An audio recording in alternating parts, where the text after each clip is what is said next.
Talkline Network Radio, America's longest-running Jewish broadcast network, the voice of the Jewish community.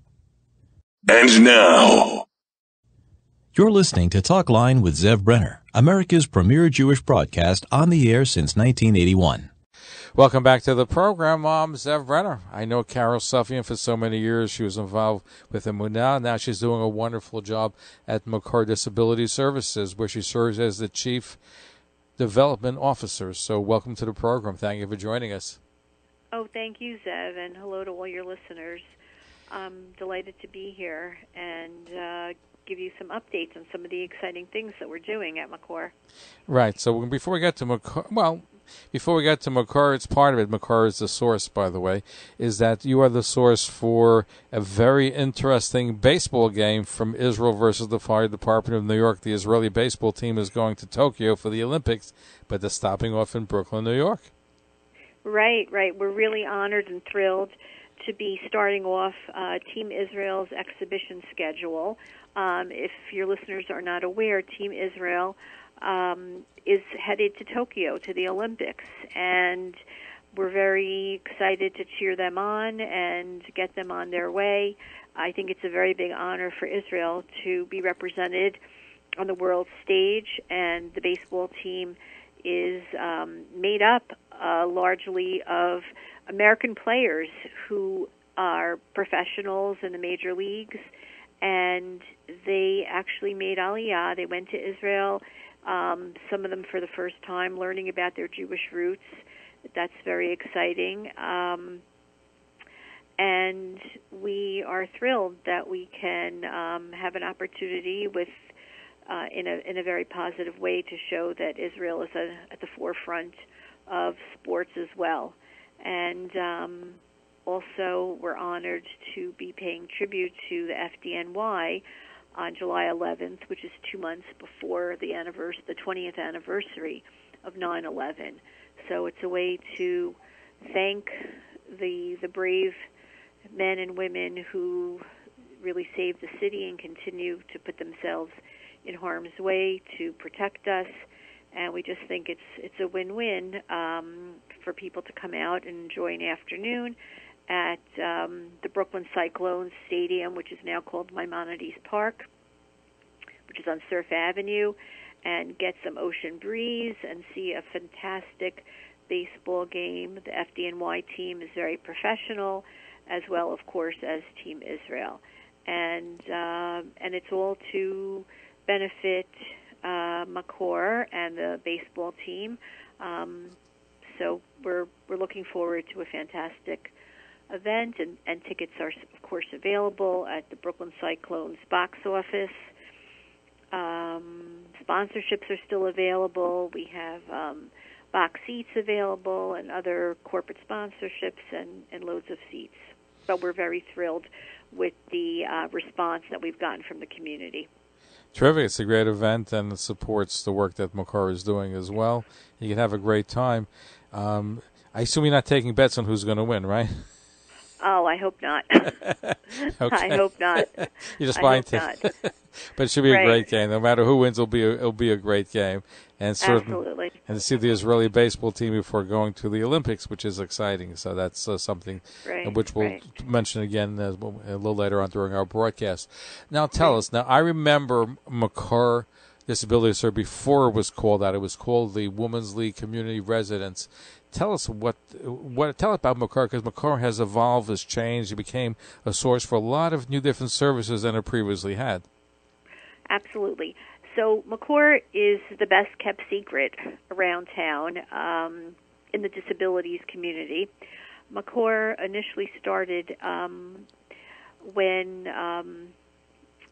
the investigation in Willowbrook, which is in Staten Island, it was an institution for people with developmental and intellectual disabilities. The horrors of Willowbrook were found out. The concept was to send these individuals back into their communities. And a group of women known as Neshei Abbas Chesed, women who are doing good deeds, who are lovers of good deeds, sponsored the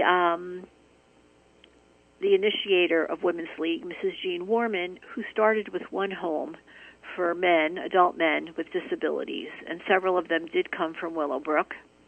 And as time went on, she added more and more homes. To this day, we have 32 residences, plus a myriad of other programs and services for the community, and nationally, and we even have some service participants from Canada. So the growth has been tremendous. The reason that we're the best kept secret is because the Novominsker Rebbe, of blessed memory, helped the progress. He also had a child. He and his wife had a child with disabilities. And together with the Warmans, they helped the organization grow. But he was very concerned that we don't have to have a hoopla, we don't have to do advertising or fundraising. We should just concentrate on the individuals that we care for. So that really was the direction of the agency for so many years. And that really worked for a very long time, as we do receive funding from the government, and that was really, worked out for us. As time went on, in the last, I would say, 8 years or so, with government cutbacks, we were in a position where we wanted to maintain the high level of care that we offer and the innovative programs, but it became increasingly, it presented budgetary constraints. So the board, under the direction of Rabbi Burton Jaffa, decided that it's time to start, advertising and really just, letting the community what we're doing internally and starting to ask for partnership. Parents who have their kids with us for 20, 30 years and have exceeded their life expectancy because of the marvelous care that they receive, were never asked to help in any type of way.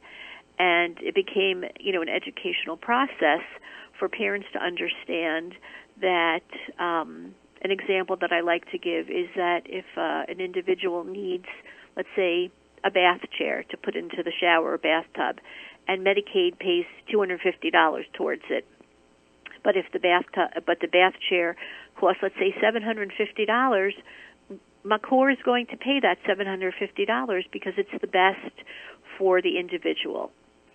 And in addition, one of the things that we are very proud of and really came to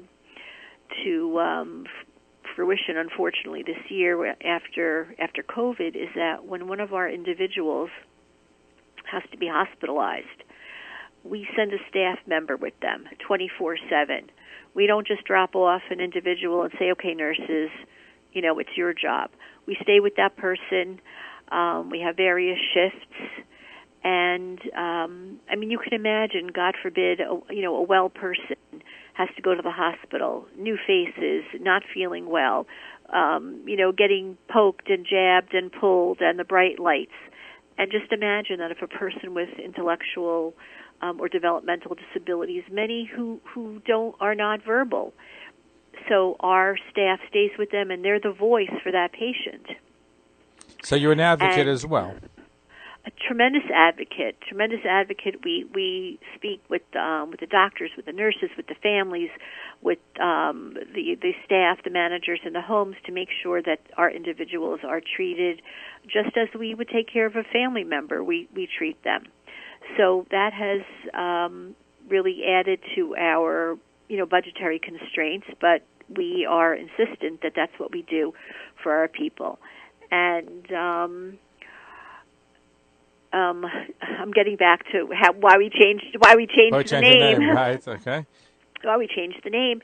So initially, Women's League Community Residences, worked. It was a kind of an outgrowth of Nishei Abbas Chesed. But we don't only take care of women. We have many males that we care for. We're not a league. We're not just community residences. So after a focus group got together, they decided that Makor Disability Services is an appropriate name. Makor meaning the source, so we're the source for disability services.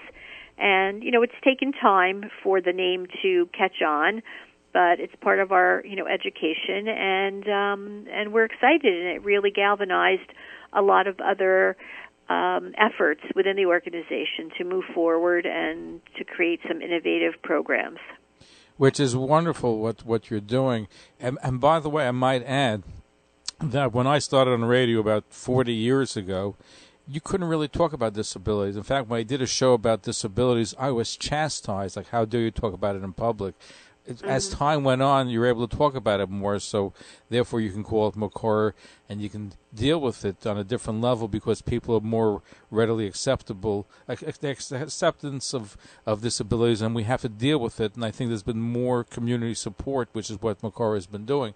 In fact, I understand that you got one of the rare agencies that got a Compass rating, which is like a 5-star rating. That's correct. You're so right that the stigma towards people with disabilities has thankfully, dissipated within our community, and there is a level of acceptance. And we're really proud that in New York State there's 800 agencies that are monitored by OPWDD, which is an acronym for the Office of People with Developmental Disabilities. And we're one out of 800 who receive the designation of a Compass Award, which is akin to a 5-star rating for the care, for the innovation, for the person-centered care that we offer. And we're extremely, proud of that. It doesn't translate into anything financial, but you're the only Jewish agency that has that, which is very impressive. Right. We're the only Jewish agency that has it, and it's a badge of distinction that we wear very proudly. Carol Sufian is our guest, the Chief Development Officer of Makor Disability Services, and we're looking at the important work that they do. Tell us about the Makor College experience. Oh, I would love to. I love to talk about that program. Dr. Stephen Glicksman is our developmental psychologist and director of innovation, and it was his lifelong dream to offer a program where young men who have challenges but are higher functioning, for them to attend Yeshiva University and to be able to say, oh, my brother went here, or my brother's on campus now, my father went here, my grandfather went here. And he opened up a program 4 years ago where the young men, they sit in the regular YU-based medrash. They have their own Rebbe. They follow the same curriculum as the standard YU day. They daven together. They have the shiur, and then in the afternoon they have their English studies that are appropriate for them, with a tremendous emphasis on vocational training, and with the hopes that once they finish this program that they will be able to prepare a resume, go on job interviews, and ultimately find a position, a career even, that suits them. Wonderful. It's a great idea, and it helps them, and it helps part of mainstreaming people with disabilities. You're so right, Zev. It's a great point. We've gotten such a wonderful reception from the Yeshiva University community, from the top, from Rabbi Berman to Rabbi Penner, and the student body. It's been so beautiful to see the integration. It's a real, true integration. Some of our students at the Makor College Experience are joined clubs. They are on the basketball team in whatever capacity they're able to, and it's really a joy. This year we had one young man graduated. He marched down at the YU graduation. Last year, of course, unfortunately, it was a graduation by Zoom, so we had a number of young men who took part in that, and we're very proud of it, and there is definitely a push for us to open up a women's program. So that it definitely is in the offing. We just need to. It's not for this September. Hopefully, we can pull some funding together and some housing issues and have something ready for the female population next year. Wonderful. Before I let you go, we start off with the exciting news that Makor is sponsoring a special, the Israeli the baseball team that are coming to Brooklyn on the way to Tokyo for the Olympics. So, and they're going to have actually a game between themselves and the FDNY, the Fire Department of New York. So, tell us again when it is and how can people get tickets for it. Oh, certainly. So on Sunday, July 11th, at now called Maimonides Park, it's the home of the Brooklyn Cyclones on Surf Avenue in Brooklyn. At 4 p.m., there's going to be an exhibition game between Team Israel and the FDNY, and we're hoping that the community attends. We have an exciting day planned, and it's a great way to show your support of Israel and, of course, also the FDNY. And tickets are available at www.brooklyncyclones.com or through the ticket office, which is 718-507-TIX, TIXX. And you forgot to mention it's the 9 days, but you're going to have a siyum, so there'll be a meat meal there, too. Right. We will be serving par food, but for those that can't do without their hot dogs, their kosher hot dogs, we'll have a siyum. So if that floats your boat, we'll have that. Hey, you may get more people. You have that might be just as important as the game, having a siyum where they can eat meat. So. Right. It wasn't, it really wasn't our intention to do this during the 9 days, but this is, the baseball team's schedule and availability. So we went with it, and we hope that they medal in Tokyo, and we'll have them back again. Exactly. You can have them come specially after a victory in Tokyo. That's what we hope and pray for. Carol Sufian, Chief Development Officer for Makor Disability Services. If people want to learn more about Makor, how can they do so? What is the source so they can get the information? Oh, thank you. Our website is updated constantly. It's www.makor, MAKOR, D like disability, S like service.org. And if anybody wants information, they can always contact me through the office, which is 718-853-0900. So thank you for the opportunity to speak about this wonderful agency who's changing the lives of people with disabilities. And thank you for the work that you're doing, because you help the organization grow and provide more services for those with disabilities, which is needed because it's a lot. It's not just them; it's the families. They need as much support they can get, and being an advocate in the hospital and other situations makes a very, very big difference. So thank you for the work that you do.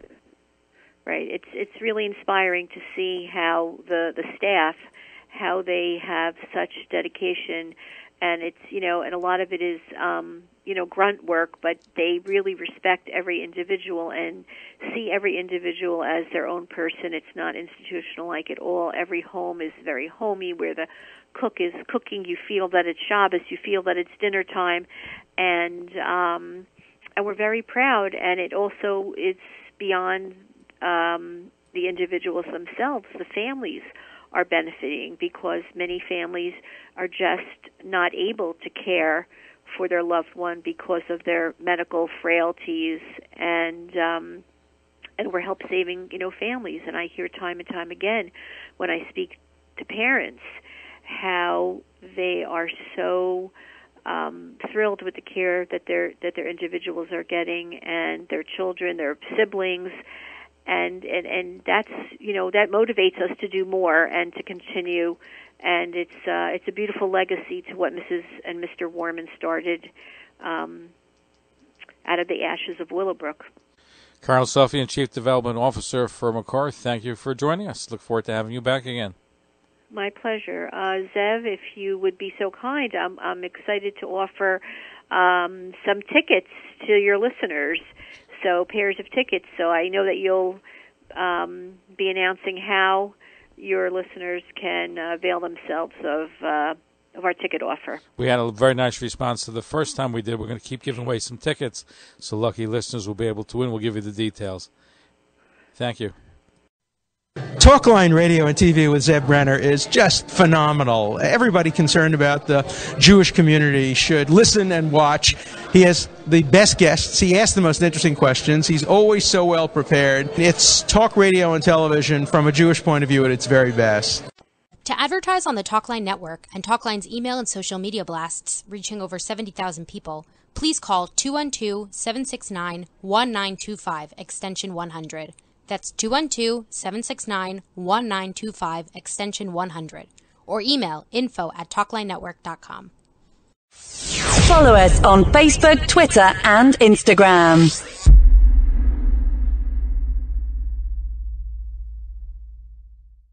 Thanks for listening.